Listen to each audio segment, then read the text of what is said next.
Hey, welcome back. So we're gonna continue with chapter three. We're gonna do a quick introduction of concavity and the second derivative test in this section.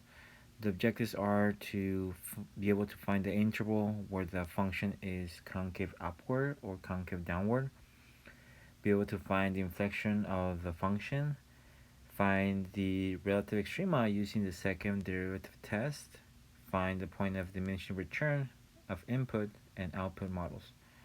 All right, so let's talk about what does it mean to be concavity, right? Meaning concave down or concave up. So this is a part where we can it can help us describe more of the function, the behavior of the function. So we already know how to determine where the function is increasing or decreasing. However, there's another issue to consider regarding the shape of the graph of a function. If the graph curves, does it curve upward or curve downward? This notion is called the concavity of the function. So let's look at this table or this box. And this will help us describe this concavity. So let's assume f is a function that is differentiable over an interval, open interval from a to b. If f prime is increasing over the interval of a to b, we say is concave up over this interval. So what I mean by that is, let's look at the first example here. So if you notice, assuming that this is the function, this is the curve of the function right here. If you notice, the slope of the graph, right, tells us the slope, whether it's increasing or decreasing, right? So here we have slope, and because it's increasing, right? Because the function is increasing, then we say that the slope is positive. But moreover, if you think about it, the slope of this right here, if you try to think about it, this is gonna be like, if we try to measure it, this will be like one, rise one, and then run one, two, three, four. So this would be like a slope of 1/4. All right, roughly this will be a slope of 1/4. And then if you notice up here, the slope of this one, right? If you look at this point over here, the slope of this one will be from here will be rise 1, 2, 3, 4. I mean, sorry, 3, and then 3 up, and then run 1. So this will be a slope of 3/1. So if we compare these two slopes, we know that this is lower than this one. This is higher, right? In other words, it's bigger, right? So 1/2 is lower than 3. But if what we're saying here is that the derivative is changing, and it's changing by increasing. It went from 1/2 to a slope of 3. If this is the case, right? If this is the case, then that means you're gonna be end up getting a concave up.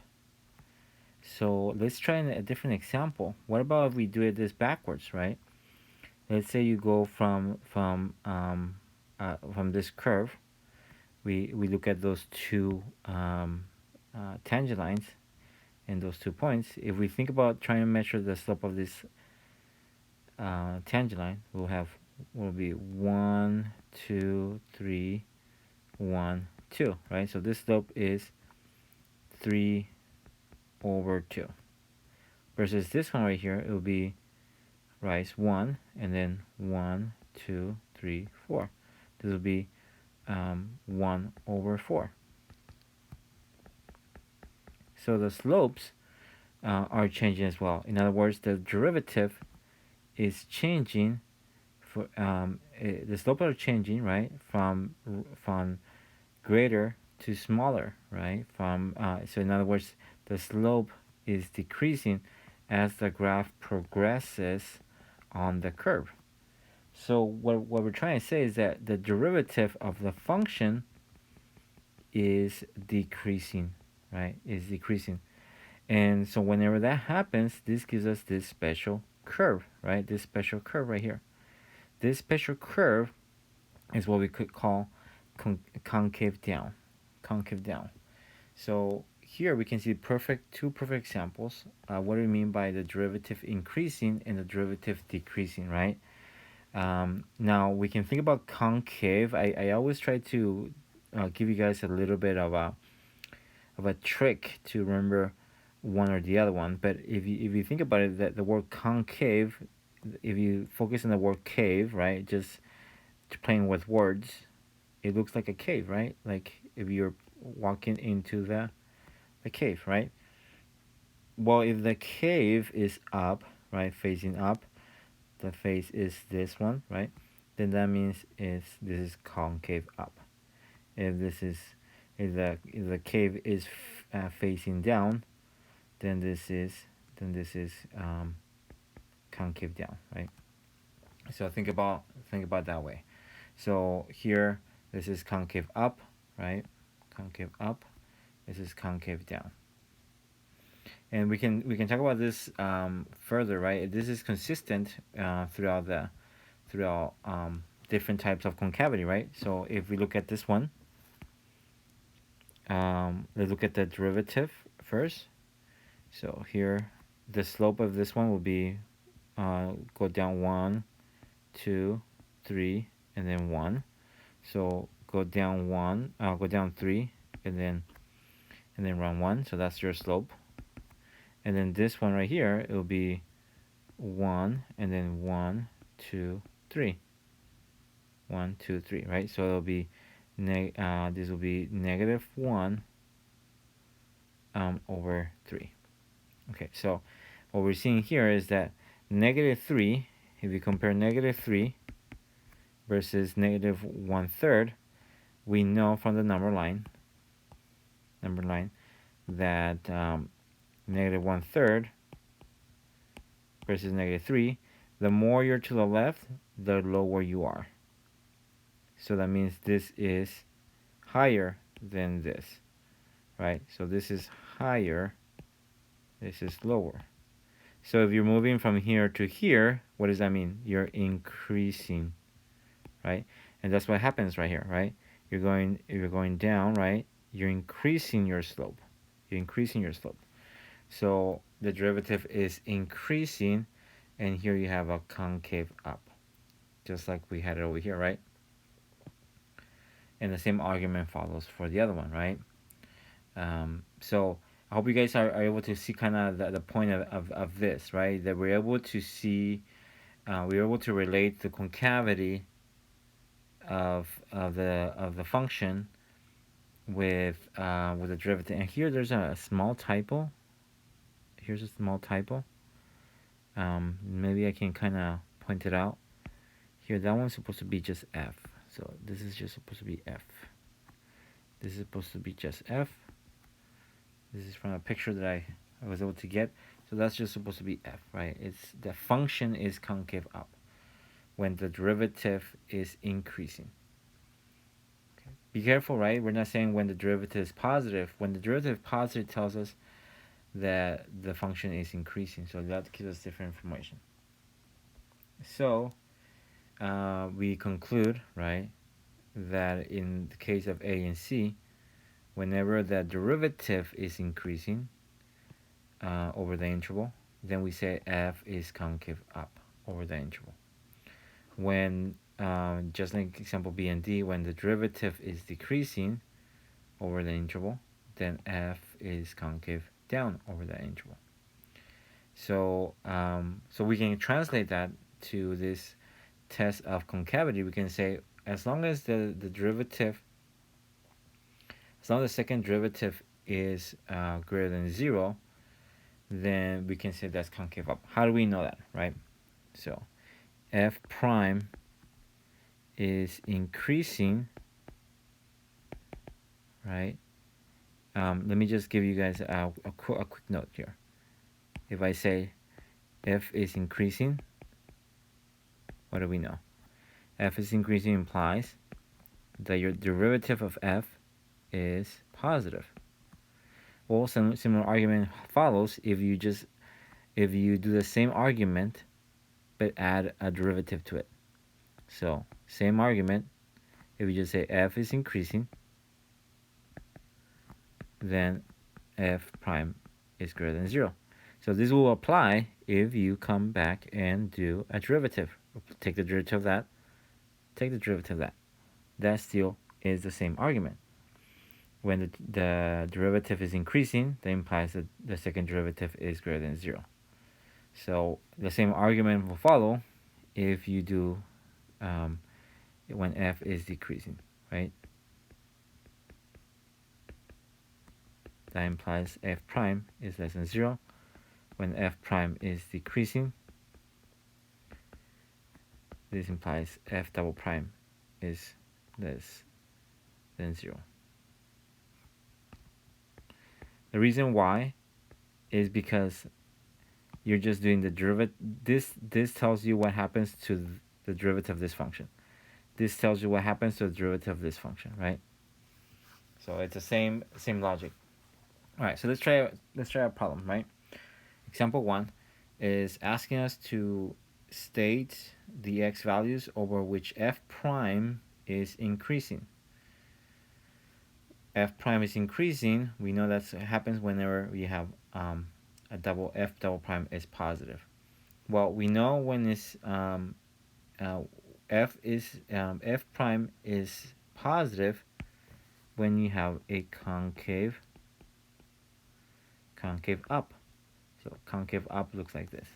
So it could be something of this, could be something like this, right? Anytime you have that, then you have, this implies that you have f prime increasing. So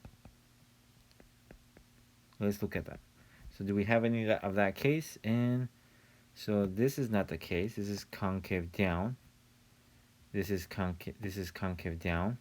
Hey, here's a concave up right here. All this is concave up right there. So from negative 1 all the way to positive 3, you have a concave up. So we're going to write from negative 1 to positive 3. Okay. All right, let's try the same argument for the next problem. F prime is decreasing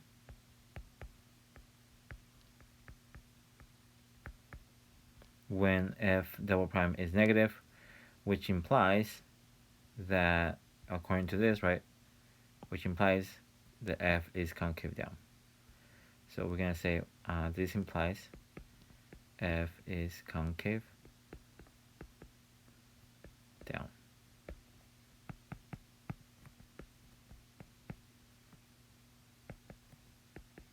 So that means something like this, like that, or like that, right? So here we have a perfect example. This is concave down, so that's one. Here's another one. And then here's another one, right? So between negative infinity all the way to a 1, 2, 3, 4, 5. Let's write that 5 there. That's a 5. That's a negative 1. That's positive 2. That's right here. That's positive 2. This is 3. All right. So I'm just giving myself a note so that I can keep track. So I can keep track. So from negative infinity to negative 5, we have a concave down, right? Concave down. Concave down for f implies f prime is decreasing. All right. So another one, another concave down from negative 5 to negative 1. That's another concave down. And then from here to here, from positive 3 to infinity.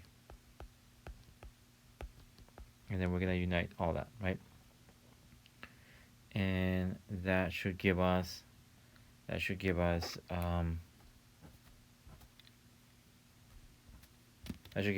when f prime is decreasing. All right, so let's try the next one.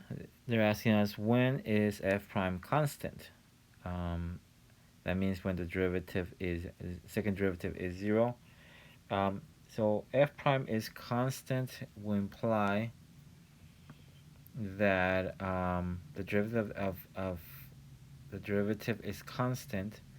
That means it's horizontal, right? And for this case, we can argue that it's not going to happen in this case. Um, so this will not happen in here.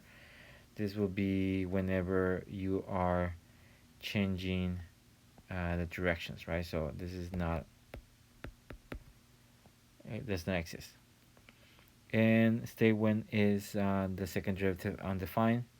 This is going to be undefined. The second derivative is going to be undefined when you are changing from one to another. So from here, here, here, and here, you are the second derivative is going to be undefined. So we're gonna say here that's going to be x equals -5, x equals -1, x equals 3. All right.